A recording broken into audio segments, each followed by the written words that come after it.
I used to believe that a mother's place in her child's life could never be taken away. I thought it was permanent, like blood, like breath, something that stays, even when everything else changes. For most of my life, I lived with that belief quietly inside me. It gave me strength on days when my body was tired and my hands were empty. It helped me wake up every morning without fear. I became a mother earlier than I expected. Life did not ask me if I was ready. It simply placed a small life in my arms and said, "Now you are responsible." Her father was kind, but life was not. When he passed away, the world became very quiet, not peaceful quiet, the kind of quiet that feels heavy in the chest. I remember sitting on the floor that night, holding my daughter while she slept. Her breathing was soft, steady. She did not know that her world had already changed. I did not cry loudly. I did not scream or ask God why. I just sat there and promised myself one thing: I would never let her feel alone. From that day on, my life became very small and very focused. I did not dream about myself anymore. I dreamed about her. Every decision I made was for her. Every sacrifice felt normal. I did not see it as loss. I saw it as love. Some days were hard. There were mornings when I woke up tired before the day even began. There were nights when my hands hurt from working and my back ached from standing too long. But when she smiled, everything felt lighter. I learned how to stretch money. I learned how to cook simple meals that could last 2 days. I learned how to hide worry behind a calm face. When she asked me questions, I answered with confidence, even when I was unsure. When she felt afraid, I told her she was safe, even when I felt afraid too. I thought that is what mothers do. They carry fear quietly so their children do not have to. As she grew older, I noticed how different she was from me. She spoke clearly. She looked people in the eyes. She did not shrink herself. I admired that about her. When teachers praised her, my heart felt full. When neighbors spoke about her future, I listened proudly.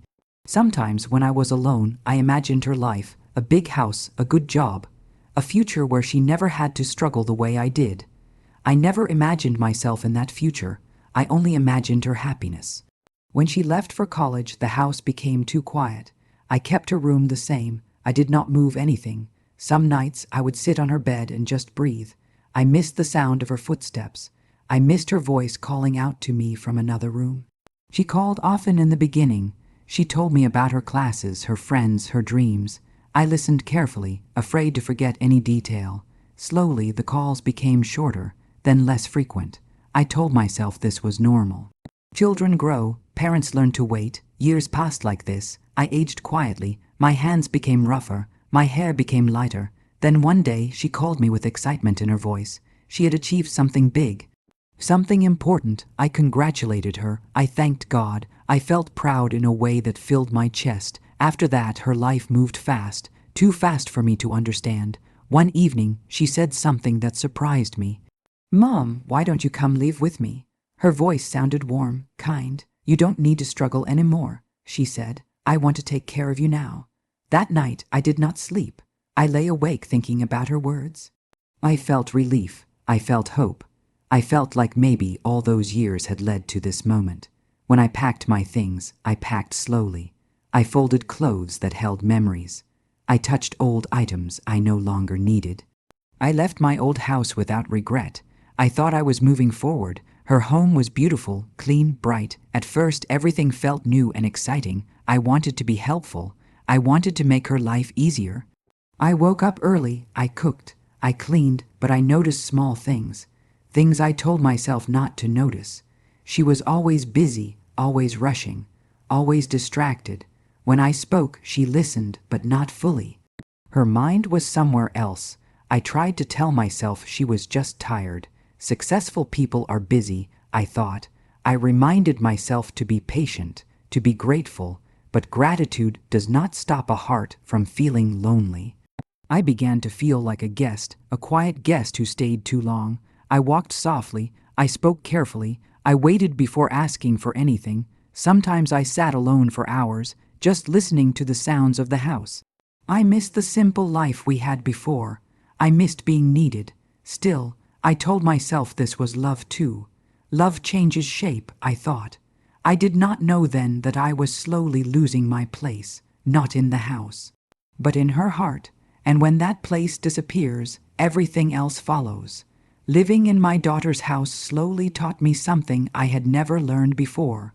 Love can still exist, even when warmth disappears. At first, I thought it was only adjustment, a new place, a new routine, two adults learning to live together again after many years apart. I reminded myself that she had her own life now, her own responsibilities, her own worries. I told myself not to expect too much. Every morning, I woke up before her. Old habits never leave easily. I made tea quietly, so I would not disturb her sleep. I cleaned the kitchen even when it was already clean. I wanted to feel useful. I wanted to earn my place without asking for it. When she came into the kitchen, she smiled politely, not warmly, just enough. "Good morning, Mom," she would say, already looking at her phone. I answered the same way every time, "Good morning, my child." Sometimes she ate the food I cooked. Sometimes she said she was not hungry. Sometimes she ordered food instead. I never complained. I told myself she was busy. Days passed like this, quiet, predictable, empty. I started spending more time in my room. It felt safer there. No expectations, no awkward silences. When I heard her footsteps in the house, my heart would lift for a moment. Maybe she would sit with me, maybe we would talk, but she always moved past my door. At night, when the house became still, I lay awake thinking. I wondered when exactly things had changed. I wondered if they had always been this way and I simply did not notice. I missed the version of her that used to talk to me about everything. I missed being the first person she called. Now I was the last. Then came the money. She told me one evening, her eyes shining. She had earned more than she ever imagined. An amount so large it scared me. I hugged her. I congratulated her. I thanked God again and again. But after that day, something shifted. People started visiting the house more often. Important people. Busy people. Their voices filled the rooms. Their laughter sounded different from ours. I stayed in my room during those visits. I did not want to be in the way. I did not know where I fit. She started changing things. Furniture, decorations, rules. She hired help. She told me not to worry about chores anymore. "You don't need to do all this, Mom," she said. "Just relax." Relax. That word sounded kind, but it felt like a door closing. If I was not needed, then what was my purpose there? I tried to sit quietly. I tried to enjoy rest, but rest without belonging feels like waiting. One evening, I asked her a simple question. "Are you eating properly?" She sighed. "Mom, please," she said. "I can take care of myself." Her tone was not angry, it was tired, and that hurt more. I stopped asking questions after that. I stopped giving advice. I stopped reminding her to rest. I began to shrink myself. There were moments when I felt invisible, like I could disappear and nothing would change. Sometimes she spoke to me kindly. Other times she spoke to me carefully, like she was choosing words to avoid irritation. I noticed how often she checked the time when she talked to me. I noticed how conversations ended quickly. I started feeling like a responsibility, not a mother. Then one evening, I overheard her on the phone. She did not know I was nearby. She said, "I love her, but it's hard. She doesn't understand my life now."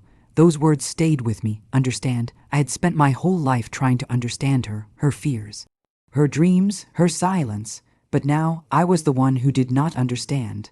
That night, I cried quietly into my pillow, not because of anger, but because something precious was slipping away. I did not confront her. I did not mention what I heard.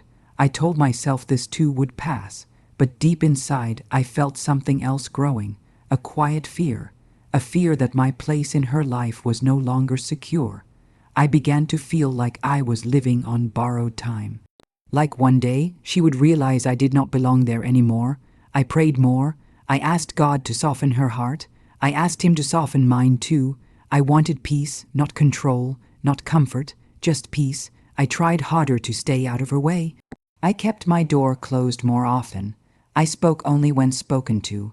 Some nights I wondered if leaving on my own would be better, but I was afraid of what that would mean, afraid of admitting the truth. I had not been asked to leave yet, but I felt it coming, like a storm you sense before the rain starts, and every day that feeling grew heavier. There is a strange feeling you get when you know something is coming, but you still hope it will not. I woke up one morning with that feeling sitting quietly in my chest.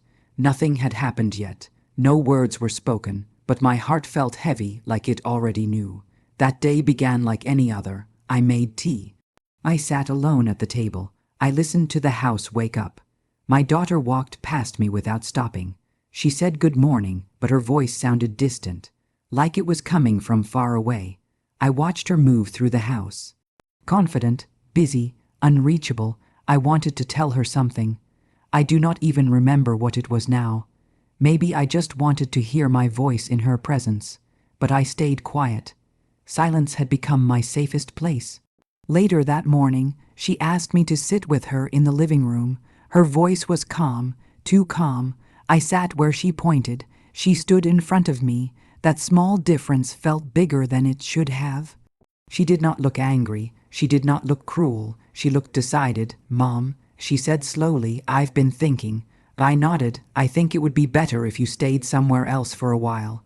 The words fell softly, but they landed hard. I did not understand them at first. I waited for more. For a while, she repeated, "I need space. I have too much going on." I looked at her face, searching for something familiar. The little girl who used to hold my hand. The young woman who once said she would always take care of me. I did not find her. I asked one question very quietly. "Did I do something wrong?" She paused, just for a moment. "No," she said, "this is not about that." But it was. Everything is about something, even when people say it is not. I felt my throat tighten. I wanted to speak. I wanted to remind her of everything, but nothing came out. I nodded instead. That nod cost me more than words ever could. I stood up slowly and walked to my room. My hands were shaking, but my face stayed calm. I packed quietly. I folded clothes carefully, as if they still mattered. Every item held a memory. Every memory asked a question. Where did we go wrong? When I reached the door with my bag in my hand, I stopped. I turned back one last time. She was standing in the hallway. She did not move. "I'll call you," she said. I smiled. "I know," I replied. I stepped outside. The door closed behind me. That sound did not echo. It simply ended something. The first night away from her house felt unreal. I stayed with someone I knew, but I felt like a stranger. The bed was different. The room smelled unfamiliar. I lay awake, staring at the ceiling, listening to my own breathing. I kept replaying the moment in my mind, her voice, her words, my silence. I wondered if I should have said something else. If I should have cried, if I should have refused. But mothers are trained not to burden their children, even when it costs them everything. The second day felt longer than the first. Time moved slowly. I tried to keep myself busy. I cleaned things that did not need cleaning. I walked without a destination. People asked if I was okay. I said yes. That word felt easier than the truth. Inside, something had gone quiet. Not empty, just tired. That night my chest felt heavy, not pain, just a deep pressure. I sat alone thinking about the past. I remembered nights when she was sick and I stayed awake. I remembered holding her when she cried. I remembered every small moment that had once felt important. I wondered if she remembered them too. The third day came slowly. I woke up with a strange calm, like something had already settled inside me. Then my phone rang. It was her. Her voice was different this time, broken, unsteady. "Mom," she said, "I need you." I closed my eyes. She spoke quickly, words falling over each other. Something had happened. Something serious. I did not ask questions. I just said, "I'm coming." When I arrived, she was crying, not quietly, not carefully. She held onto me like she was afraid I would disappear. Her tears soaked into my clothes. "I'm sorry," she kept saying. I didn't mean it. I didn't think. I held her. I stroked her hair. I told her it was okay, because that is what mothers do. They comfort, even when they are the ones who are hurt. She asked me to stay. She begged. I agreed. But something inside me did not return with me. I could feel it. A part of me stayed outside that closed door, waiting, watching, and it never fully came back. When I returned to my daughter's house, it felt both familiar and strange. The walls were the same, the rooms were the same, but I was not. She stayed close to me at first, too close almost, like she was afraid I would disappear again if she let go. She made tea for me herself, She asked if I had eaten. She checked on me at night. Her care felt real, but it also felt fragile. I accepted it quietly. I thanked her. I smiled. Inside, I moved carefully, like someone walking on glass. We did not talk about what happened, not the words she used, not the way I left, not the silence that followed. It stayed between us, unspoken, heavy, and alive. During the day, she returned to her busy life. Meetings, calls, deadlines. I watched her from a distance. I no longer tried to step into her world. I had learned how easily doors can close. Sometimes she would come home tired and sit beside me. She would talk about stress, about pressure, about responsibility. I listened, I always listened, but I noticed something in myself. I no longer offered advice. I no longer asked questions. I did not want to risk saying the wrong thing. I did not want to be sent away again. Fear has a quiet way of changing how you love. At night, when the house was quiet, I lay awake thinking about that day, not with anger, with confusion. I tried to understand her. Her world was different from mine. Faster, heavier in its own way, but I also tried to understand myself. Why had I accepted being asked to leave without a word? Why had I smiled when my heart was breaking? The answer was simple and painful. Because I was afraid of losing her completely. After I returned, I noticed how often I reassured her. I'm fine. I would say, don't worry about me. And she believed me. Weeks passed like this, peaceful on the surface, uneasy underneath. Sometimes she laughed with me like before. Those moments felt warm, almost healing. But then something small would happen. A sigh, a distracted response, a rushed goodbye, and I would feel that quiet fear return. One evening, she apologized again, not with tears this time, just words. I didn't realize how much I hurt you, she said. I nodded. I know. I replied, that was all. I wanted to tell her how that day stayed with me, how it replayed in my mind at night, how it changed the way I saw myself, but I stayed silent. Some truths are too heavy to place in someone else's hands. I began to understand something important. She loved me. But she also loved her life, her space, her independence. And sometimes those loves do not fit together easily. I stopped expecting things to return to the way they were. I stopped waiting for a moment of full repair. Instead, I focused on being calm, on being steady, on being grateful for what still existed. But gratitude does not erase memory. One afternoon, while sitting alone, I realized I was tired, not physically. Emotionally, tired of measuring my words, tired of walking softly, tired of pretending I was not afraid. That realization did not come with sadness. It came with clarity. I knew then that even though I had come back, something between us had shifted forever. And no amount of love could move it back to where it once was. Time has a quiet way of moving forward, even when the heart stays behind. After everything that happened, life did not end suddenly. There was no dramatic break. No final argument, just a slow return to routine, like nothing had truly changed, but something had. I stayed with my daughter for a while after that night. She asked me to. She needed me, and I stayed because that is what I had always done. She tried to be gentle. I could see the effort in her eyes. She spoke to me more kindly. She checked on me more often.